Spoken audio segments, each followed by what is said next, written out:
कहानी एक ऐसे घर से जहां शादी का माहौल है, लेकिन टेंशन और शांति इतनी कि शादी का घर किसी जंग के मैदान जैसा दिख रहा था। अरे जैसा मर्जी डेकोरेशन कर दो, पैसों की चिंता मत करो।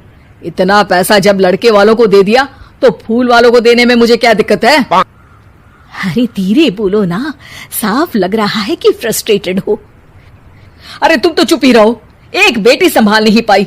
सारा दिन मैं काम पर जाता था, सोचता था घर पर बच्चों को अच्छे से संस्कार मिल रहे होंगे, लेकिन नहीं, मैडम को तो अपनी किटी और फैशन से फुर्सत मिले तब ना। माँ चुपचाप वहां से चली जाती है।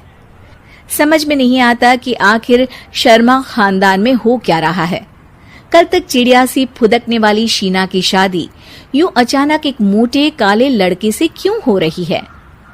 शीना कमरे में हाथ में गुड़िया लिए बोलती है, मेरे साथ जो हो रहा है ठीक हो रहा है। तुम तो सब जानती हो, साहिल मेरे लिए भगवान है। अब जब वो ही नहीं मिला तो फिर कोई भी हो, जिंदगी ही तो जीनी है, जी लेंगे। बाहर शीना की बुआ किसी से बात करती है। अरे मोटा नहीं, उसे तो खाते पीते घर का कहते हैं। अब ओबेरॉय का नाम भी किसी को बताने वाली बात है। उनका इकलौता लड़का तो करोड़ों की सामी तो है ही। अरे हमारी शीना बिटिया तो रानी बनेगी, रानी। इन सब के बीच कहीं कोने पर शीना हाथ में मेहंदी सजाए बैठी थी और आंखों में आंसू सजाए। और वो समय भी आ जाता है जब शीना मंडप के नीचे हाथ में वरमाला लिए खड़ी होती है, लेकिन तभी अफरा तफरी मच जाती है। कोई कहता है, अरे लड़के की माँ को हार्ट अटैक आ गया। अरे अच्छी खासी थी, कैसे हो गया? अरे कहते हैं ना, किसी किसी लड़की के पैर अच्छे नहीं होते। हो सकता है कि मनहूस है ये लड़की। शीना पास खड़ी सब सुन रही थी। फिर शीना अपने कमरे में आ जाती है। शादी ये कहकर नहीं होती कि लड़की मनहूस है।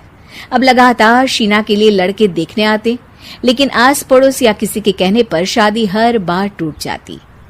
लेकिन एक दिन, अंकल, मैं काफी दिनों से आपसे मिलने की कोशिश कर रहा था, लेकिन हिम्मत नहीं हो पा रही थी। अरे बेटा, हिम्मत तो हमारी टूटी पड़ी है। वैसे कौन हो तुम? मेरा नाम साहिल है अंकल। मैं शीना से प्यार करता हूँ और उसी से शादी करना चाहता हूँ। अरे अब तो किस जात के हो ये भी मायने नहीं रखता। बेटा, मेरी बेटी मनहूस है। ये सब कहते हैं कि इसीलिए उसकी शादी नहीं हो पा रही। अगर तुम शादी करने को तैयार हो तो ठीक है। शीना की शादी साहिल से हो जाती है। अगले दिन साहिल की माँ का देहांत हो जाता है और एक बार फिर लोग शीना को अपशकुनी कहने लगते हैं। अरे खा गई दीदी को ये। अरे क्या जरूरत थी साहिल किसी मनहूस को घर लाने की? पर बुआ, माँ की तो तबीयत पिछले कई साल से खराब थी। डॉक्टर्स ने जवाब दे दिया था। क्या पता ये भी उनका सौभाग्य हो कि वो बहू का मुंह देख पाई। अरे बहू का मुंह देख पाई, या ये कह लो कि बहू का मुंह देखते ही स्वर्ग लोक सिधार गई। खैर, हमें क्या, घर तुम्हारा है, हम तो चले। अब शीना को खुद पर ही शक होने लगता है कि कहीं सच में वो अपशकुनी तो नहीं। साहिल, हम दोनों की शादी नहीं हुई होती तो अच्छा था। देखो ना, कैसे पहले मेरी शादी टूटती थी और अब तुम्हारी माँ भी। अरे ऐसा कुछ नहीं होता शीना, अपशकुनी वगैरह कुछ नहीं होता। ये सब तो ईश्वर के खेल हैं। वो शादी तुम्हारी इसलिए टूट गई क्योंकि तुमको मेरी पत्नी बनाना था, और माँ का जाना तो तय था। वो काफी बुजुर्ग थी, साथ ही एक ऐसी बीमारी से जूझ रही थी जिसमें डॉक्टर्स भी उन्हें नहीं बचा पाते। शीना साहिल की बात सुनकर तसल्ली कर लेती है और वहां से चली जाती है। अगले दिन, शीना, अरे ओ शीना। क्या हुआ? उफ, कहीं फिर मेरी वजह से कोई नुकसान?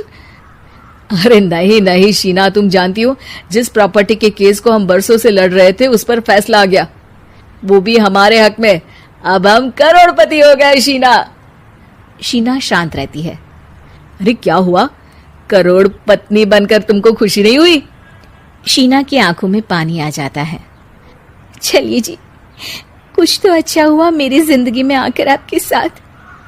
साहिल शीना को गले लगाकर कहता है, मेरी नई नौकरी भी तुम्हारे ही आने से लगी। ये प्रॉपर्टी का केस जीता। सब कुछ तो तुम्हारे आने के बाद ही हुआ, फिर तुम मनहूस कैसे? ये सुनकर शीना खुश हो जाती है।